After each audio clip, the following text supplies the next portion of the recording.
I thought the letter was a scam until the bank confirmed someone used my house as collateral. Hi, I'm Nathan, 41, and last summer I found out my little brother took out a loan in my name and used my house as collateral. It started with a letter. Not the kind you toss in a pile or leave unopened on the counter.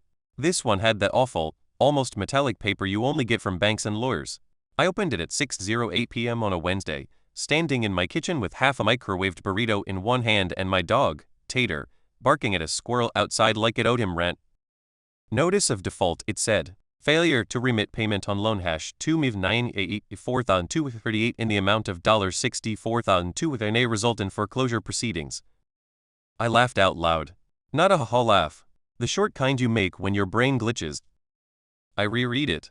Then again. The name was mine. The address was mine. The loan? Never heard of it. I called the number.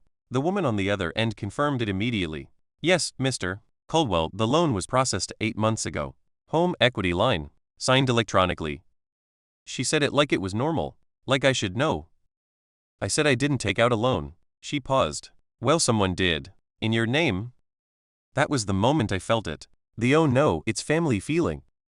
There are only 3 people in my life who know enough about me to do that kind of thing. One is my ex-wife, and she'd rather set herself on fire than talk to me again. One is my mom, who thinks Venmo is that gambling site. And the third is my younger brother, Joel. Joel, the golden boy. Joel, who once convinced our grandma to co-sign a credit card and maxed it out buying sneakers and a drum kit. Joel, who just needed help getting back on his feet, so many times he should have been born with a trampoline under him. The same Joel who, last Thanksgiving, spent half the dinner talking about how some people never share the wealth, even though we're blood. I didn't call him right away. I didn't throw things. I just sat down at my kitchen table, put my head in my hands, and thought. He did it. He really did it this time. I called Joel the next morning, 8:02 a.m. sharp. He answered like he'd just woken up next to someone he couldn't remember bringing home. Yo. Hey, I said, calm like a man trying not to start a house fire with his bare hands. Got a weird letter yesterday. Yeah? He said, stretching the word like gum. From a bank. Something about a loan. In my name. Silence. Then the softest, most suspicious huh. I let it hang. Just silence on my end. Let him marinate in it. Then he sighed, a long tired thing like I was the one inconveniencing him. Okay. Listen. It's not as bad as it sounds. I actually laughed. It says I'm in default, Joel. I was gonna pay it back, he said, quick now. It was just for the gym, all right? The place I told you about. I needed seed money. It's not like I bought a boat. You forged my signature, I said. He paused.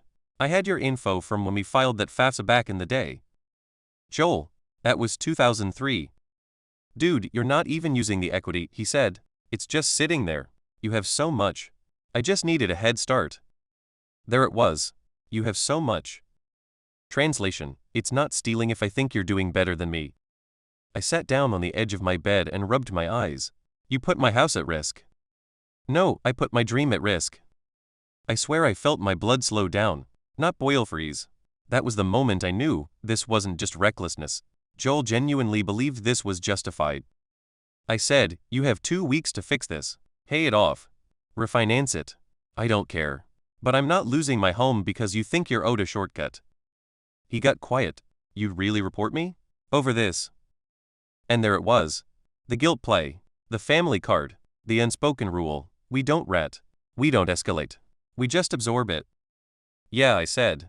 I really would. He hung up. That evening, my mom called. You and Joel need to talk, she said. He's upset. I'm upset, I said. He stole from me. Oh honey, he just borrowed. Don't blow this up.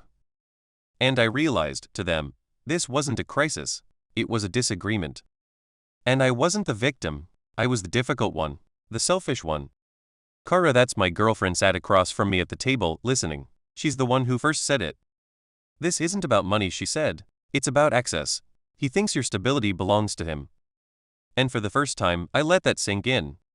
She was right. And I knew what I had to do next. I called the bank. Not to argue. Not to explain. To report fraud.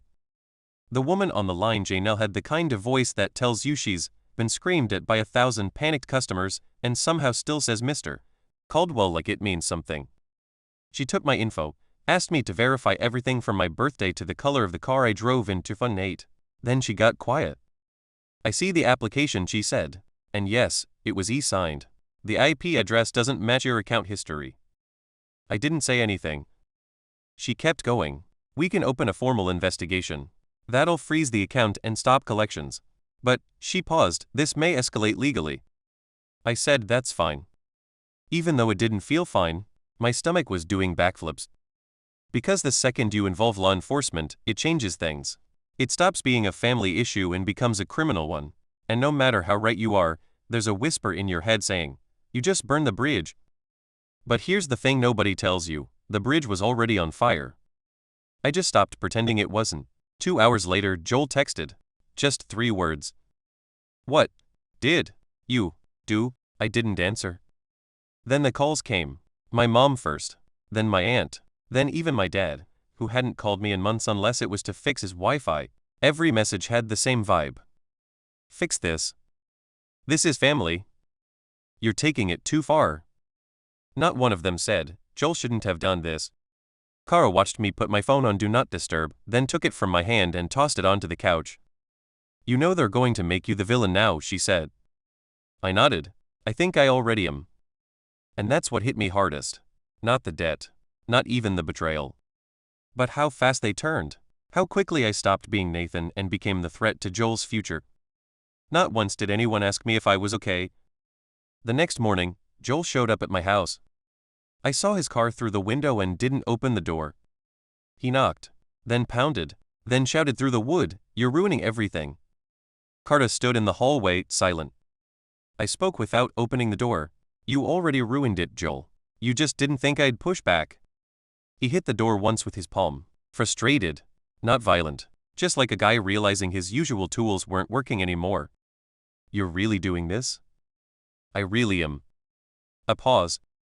Then he said it. You're not my brother anymore. And I swear to God I felt lighter. Because that's when I knew he never saw me as a brother. He saw me as a resource. A reset button. A silent yes. And I had finally said no.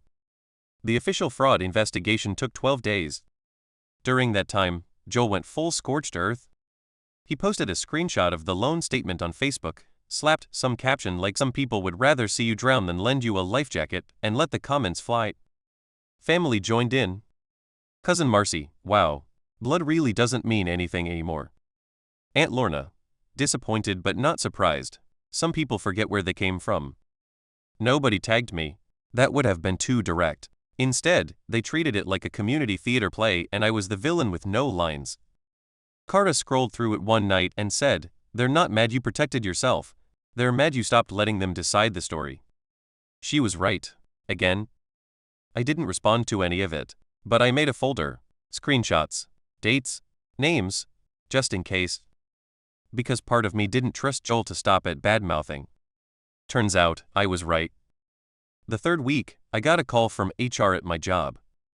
A concerned family member had contacted them anonymously claiming I was under investigation for financial misconduct.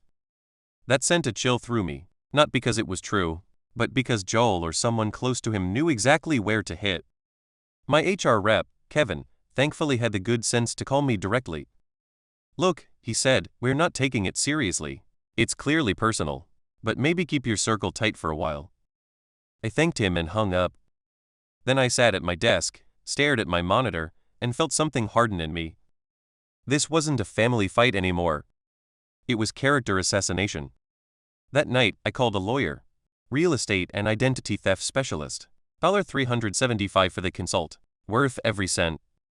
She reviewed the case, the loan, the IP address, the social media harassment. Then she leaned back and said, "Do you want to press charges?" And I froze. Because this was the fork in the road. I could keep it civil, keep it quiet, hope the shame eventually taught Joel a lesson. Or I could go the legal route, file a police report, let the system take it from here. But here's the thing. I'd already tried quiet. I'd already tried grace. And Joel weaponized every inch of it. I looked the lawyer in the eye and said, "Let's file." She nodded once, professional and unfazed. "Okay, Nathan. Let's start by reclaiming your name." That night, I typed a message to Joel. Not to plead, not to warn. Just this. You chose this, not me. You opened a door. Now I'm walking through it. Then I blocked his number. The next morning, the paperwork went in. Fraud, identity theft, unauthorized use of personal assets. Joel was about to learn what it felt like when someone who'd spent years being quiet finally made noise. 2 weeks after I filed the report, Joel got served. Not by me, by the system. Certified letter, a court date, a formal notice of investigation. He didn't message me directly. He messaged Carta, which was its own kind of bold. He wrote, "Tell Nathan I hope ruining my life was worth it." Carta read it and didn't even blink. She just said, "Good. That means it's working." But it hit me anyway. Not because I felt guilty.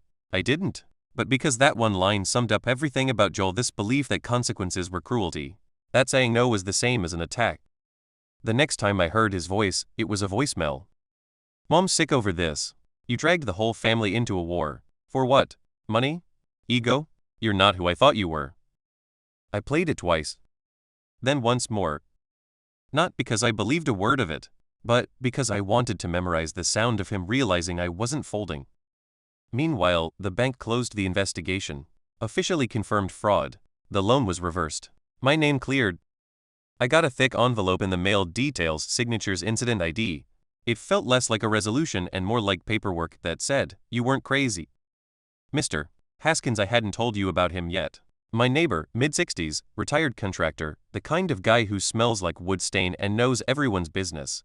He stopped me on the front walk. "You all right?" he asked. I nodded. "Your brother's been around," he said. "Parked outside late. Not doing anything. Just sitting." That night, I installed a camera by the front door. And a second one in the back, just in case. Kara asked if I thought he'd do something. I said no, but he thinks he's still got a vote in what happens next, and I need him to know he doesn't. I didn't expect what came next. My mum showed up. Same tired eyes. Same manipulative sweetness. She stood on the porch, arms folded like she was the one who'd been betrayed. "I need to speak with you," she said. Carta stepped into view behind me. "We're not doing ambushes anymore," she said. "Calm. Firm." "I'm not here to fight," my mom said, "already fighting. But you need to understand what you've done." I stepped outside, closed the door behind me, and stood on the porch. "I understand," I said. "Better than ever." She blinked, caught off guard by how even I sounded. "He's your brother, Nathan. He's a grown man. He made a mistake. He forged my name and almost cost me my home. That's not a mistake. That's a crime." She flinched, just a little. "Do you want him in prison?" she asked, quieter. "No," I said. "I want him to be held accountable. For once." She looked past me, maybe hoping for a sliver of the old Nathan. The fixer. The easy yes. But that guy was gone. Or more accurately, he'd finally shown up for himself. "You're breaking the family," she whispered. I took a breath. "No, I'm just refusing to be the glue anymore." She left without another word. I watched her go, heart pounding, hand steady. And that night, for the first time in months, I slept straight through. Court was on a Tuesday. One of those sharp, gray mornings where even the sun seemed like it couldn't be bothered. I wore a navy suit, clean, no tie. Carta told me I looked like someone who didn't know anybody in explanation. Joel showed up late, hoodie, jeans, and that jittery energy he always had when he couldn't charm his way out of something. He didn't look at me when he walked in. Didn't even glance my way. Which was fine. I wasn't there for a reunion. His lawyer, paid for by our parents, of course tried the angle I expected. Misunderstanding. Family dispute. No malicious intent. They kept saying the word mistake like it was a smudge on a napkin. My lawyer stayed calm, presented the timeline, IP logs, the falsified documents, statements. The judge, a woman in her 50s with that no-nonsense posture, leaned over her bench at one point and said, "So let me get this straight. You accessed your brother's financial information, impersonated him, applied for a loan using his home as collateral, and you're saying you didn't think that was a big deal?" Joel's lawyer tried to spin it again, but the judge held up a hand. "Mr. Caldwell," she looked at me now, "do you want to pursue charges or drop this as a civil matter?" It was quiet for a second. And in that second, I looked at my brother. He looked small, smaller than I'd ever seen him. But not sorry. Just angry that his usual tricks hadn't worked. I thought about what it cost me.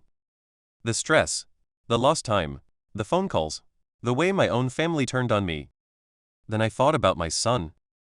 The kind of example I wanted to be. I'm not looking for jail time, I said, just formal recognition of what happened, and a restraining order.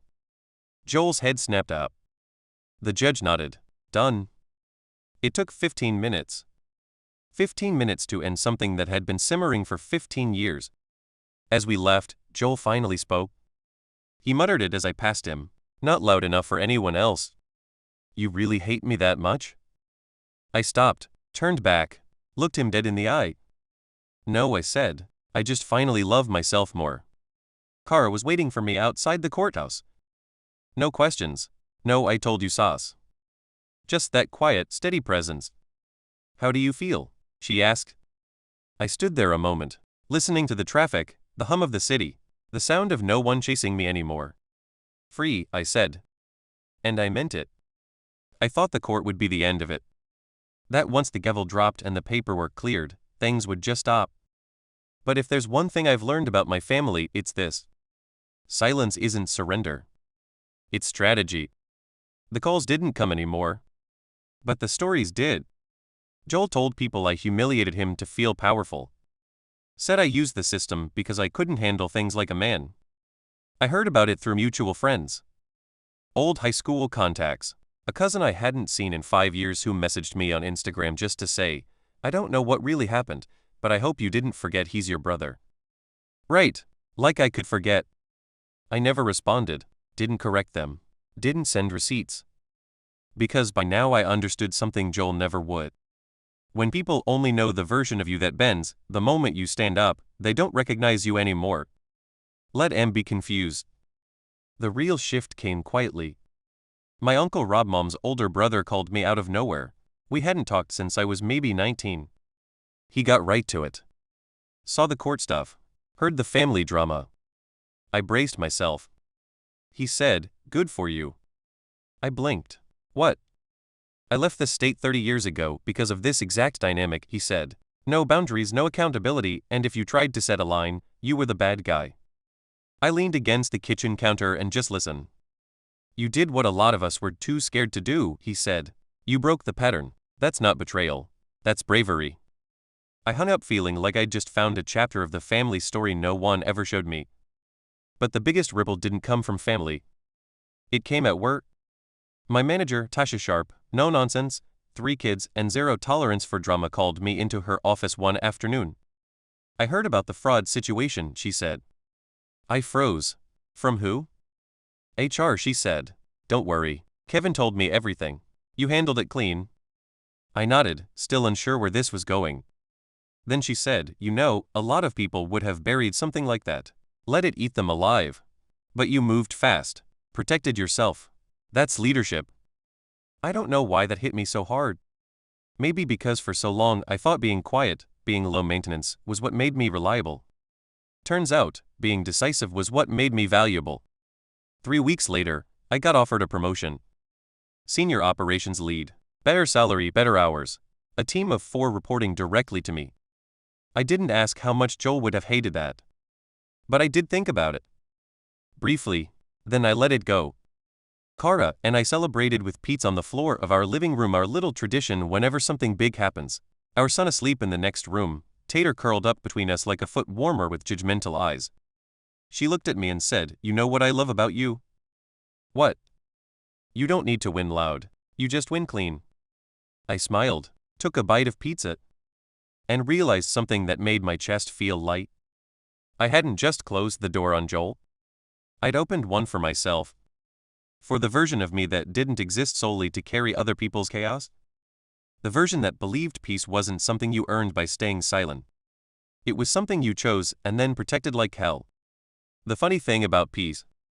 It's not loud. It's not cinematic. It's just quiet.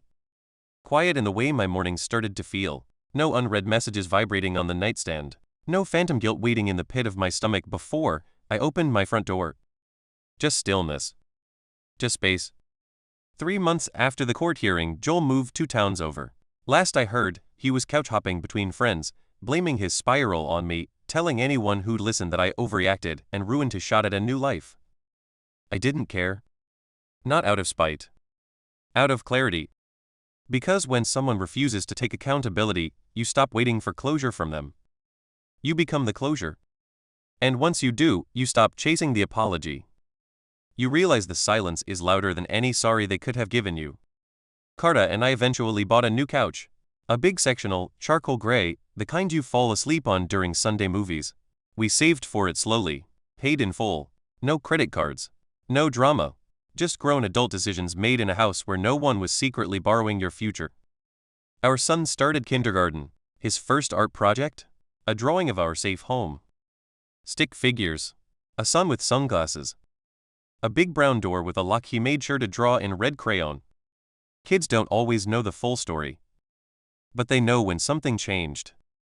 When the air in a home shifts from tension to safety. My mom sent me a Christmas card that year. No return address. Inside was just a photo of Joel's kids in sweaters and the words, "We miss you." No apology. No ownership. Just nostalgia as bait. I showed it to Carta. She shrugged. "You okay?" I said, "I'm not even angry anymore." That's the weirdest part. Because I wasn't. I didn't want revenge. I didn't want reconciliation. I just wanted reality. And now I had it. The following spring, we planted a tree in the backyard, a dogwood. Cara picked it, said it felt symbolic. I asked, of what? She smiled. Boundaries. I laughed. You picked a tree for boundaries? It stays rooted, she said, grows in its own space, doesn't beg to be understood. It just exists, fully, where it belongs. I stood there, hands in my pockets, watching the wind move through new leaves. That tree didn't ask for permission to grow. It didn't need anyone's approval. And neither did I. That's what this whole journey was. Not justice. Not revenge. Not even teaching them a lesson. It was about reclaiming the version of myself I'd quietly abandoned. The version that didn't minimize harm just to keep the illusion of family harmony. The version that didn't confuse being useful with being loved. Now, when people say, "I heard what happened," I don't flinch. I say, yeah, it was rough, but I'm proud of how I handled it. And I am. Because I didn't just protect my house. I protected my place in it. I chose to stop the cycle. Not because I hated my family, but because I finally loved myself enough to stop letting them rewrite my story. And maybe that's all a boundary really is. The line between who they expect you to be and who you actually are when no one's taking from you. I live on the right side of that line now. And I'm not moving back.